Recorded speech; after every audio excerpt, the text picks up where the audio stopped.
more food for thought. Jean Pisani-Ferry. Okay, thank you, André. Let me start by saying how happy I am to be part of this conversation. We're having here a slightly different conversation than the one we have usually in conferences, and I think it's an important one. What I want to do is to perhaps go back to the initial questions of André and also discuss a bit what Kevin has started discussing. Bring you a little bit back to the what happened and the sequence of events, and then discuss two issues: one of crisis management, the next steps that Kevin really started discussing, and second, the policy system and the reforms. The question we could start from is close to the question that Carl Ludwig asked at the start: why a crisis in small countries? And relatively unsurprising crisis, because after all, a fiscal crisis in Greece, a banking crisis in Ireland, and a competitiveness crisis in Portugal are not the kind of crisis we couldn't imagine at the start of EMU. Why they threaten the euro? I'm not meaning the euro exchange rate of the euro. I'm meaning the integrity of the euro area and the fundamentals of the euro area. And I think there are a number of answers. First of all, it's not a totally negligible financial event. I mean, we are speaking of small countries, but we're speaking of countries whose debt is about 100% of GDP on average, or was at the time the event happened. So we're speaking of something like 5–6% of the GDP of the euro area in terms of financial event. It's not trivial. But more fundamentally, I think the number of answers which have to do with the response of the Europeans to this crisis. They've been consistently behind the curve. They've been in denial. They've been slow in giving responses. They've lost credibility.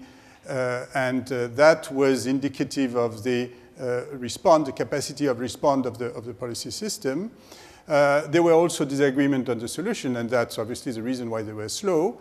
The discussion went on for very long about whether liquidity assistance should be provided in the first place. And actually, it still goes on in this panel. There was also, and there still is, a discussion about the insolvency procedure, and not only in theory, because in theory, now it's about to be settled, or it has been settled in principle. But in practice, as Kevin reminded us, the insolvency procedure, the starting point, which is the bailing in the bank, is denied in practice, whereas it's advocated in theory. And there have been discussion on the fiscal implication, the fiscal federalism. And so the difficulty to respond has shaken the confidence in the euro, and the flaws in the policy system that was revealed in terms of crisis management, in terms of surveillance, in terms of some of the basic assumptions is also part of the answer. The euro area has gone through a series of painful decisions that are just listed here. I don't think we need to go into detail.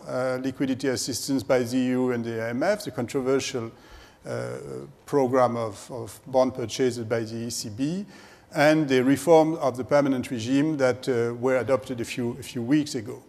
So I said this was extremely slow. At the same time, if you use the standard of international diplomacy, and especially the standards of EU decision-making, if you look back where we were a year ago, without any crisis management system, with a system of surveillance that had proved to be ineffective, the decisions have been taken are not trivial, and there has been some ability to learn. Now to the question. The first question I want to deal with is where we are in terms of crisis management, what are the next steps, with different types of crisis, and with the big question of solvency that is ahead of us.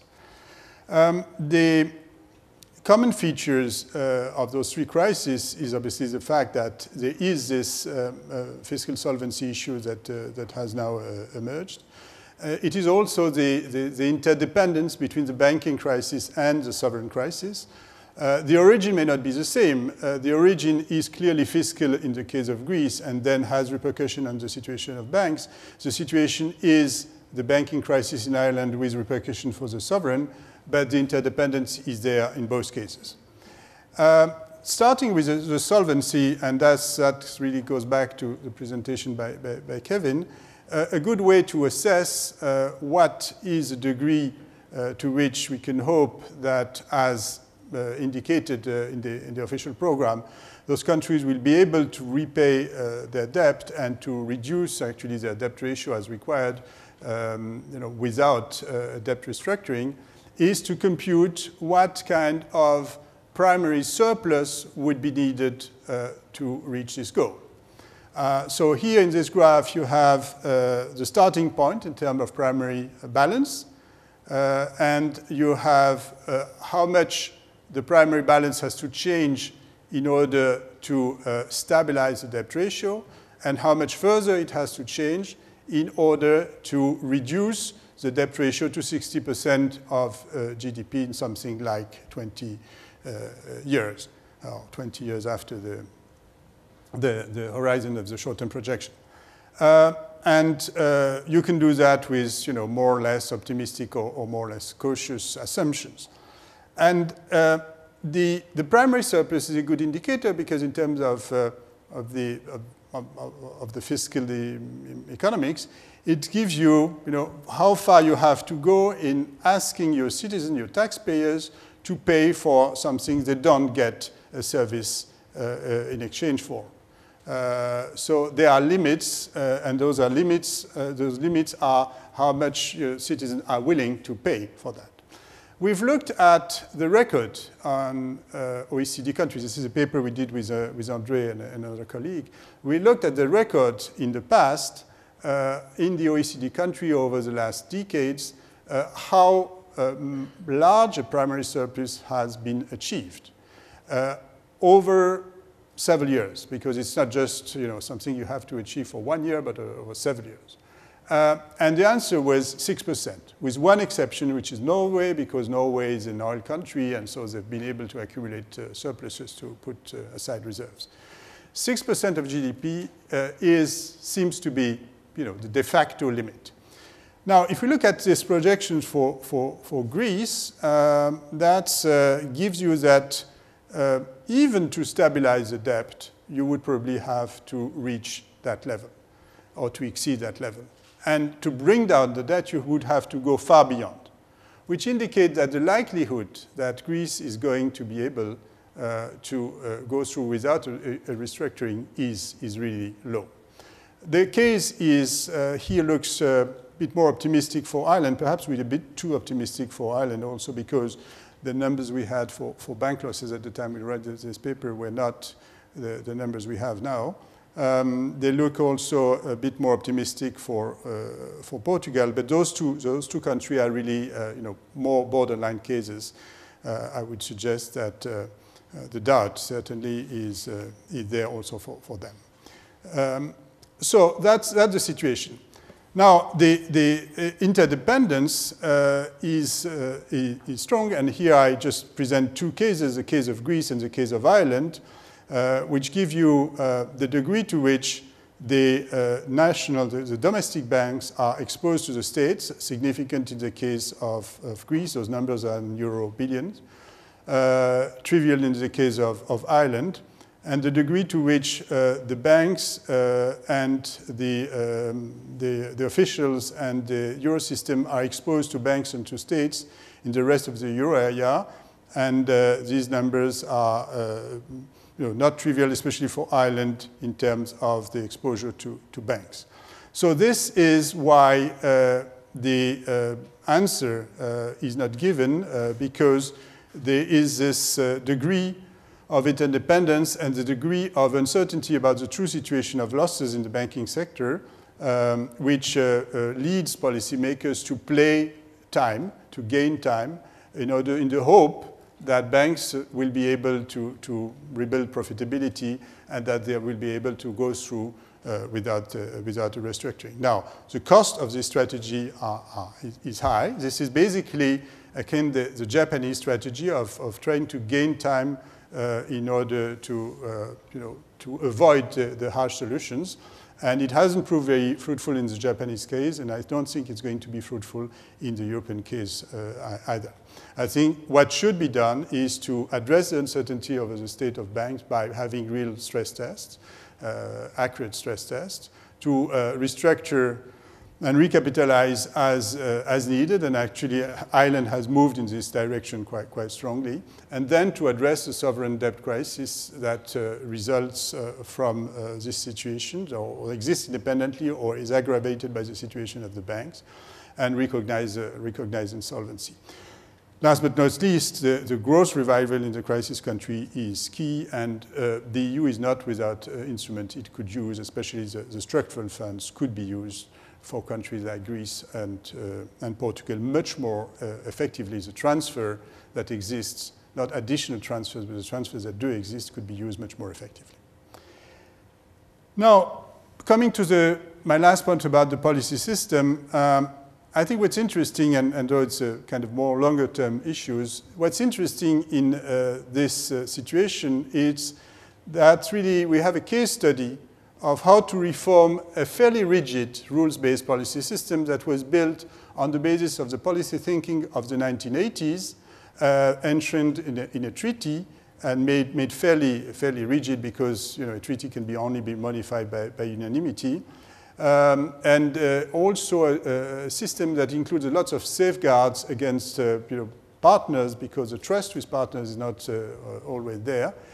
At a time when there was no financial integration to speak of. So it was a completely different world. The financial development was not there, and all what we have been discussing over those 2 days were not part of the discussion at all. So this system was based on a number of basic assumptions, and I would say that those basic assumptions have been challenged. First, the threat to stability originates in the behavior of government, obviously true in the case of Greece, obviously wrong in the case of Ireland. There are other sources of instability, other sources also of instability in the case of Spain. So this assumption that essentially you make sure stability is there if you control the behavior of governments proves wrong. Second, the assumption that the no bailout commitment is necessary to discipline governments. Sorry? The minute me? Yeah? Okay. This assumption that no bailout commitment is necessary to discipline government, this has been part of the essential discussion of the EU. Certainly, the notion that each country is responsible for its debt is vital, but the idea that this excludes at all the provision of liquidity assistance to a partner country, and that a country in trouble just has to default or to go to the IMF on its own, was challenged by the crisis. And I think what was primarily challenged is that the option of sending Greece just to the IMF was, when it appeared to be, the question appeared completely unrealistic. The third is that you can control fiscal risk by the surveillance of budgetary deficit. In fact, implicit liability proved to be much more important, and fiscal vulnerability proved to be much more important than just the headline deficit that were, or the structural deficit that were measured. The fourth is that current accounts do not matter in a monetary union, that you just have you can ignore them entirely. In fact, we learned in the crisis that current accounts matter, because we learned in the crisis that depending on where a company or a bank was located, it could get access to credit or not, which is an indication that the location and therefore the current account of your country matters for the private agents in the country. Fifth, that monetary union can be designed to have no fiscal side. That was alluded to by André. We've seen that clearly, we're not speaking of fiscal federalism, but we're speaking of the quasi-fiscal consequences of providing liquidity assistance through the central bank to the banks, not speaking to the state, to the banks. And therefore, the question that this gets, in a way, socialized at the EU level. And finally, the question that political union is desirable but not necessary. So each of these assumptions has been challenged by the crisis. There has been some learning in the process. They have been reformed. The prevention has been reformed. The crisis management has been reformed. There are a number of issues I think we can go back to in the discussion because really my time is up. Thank you.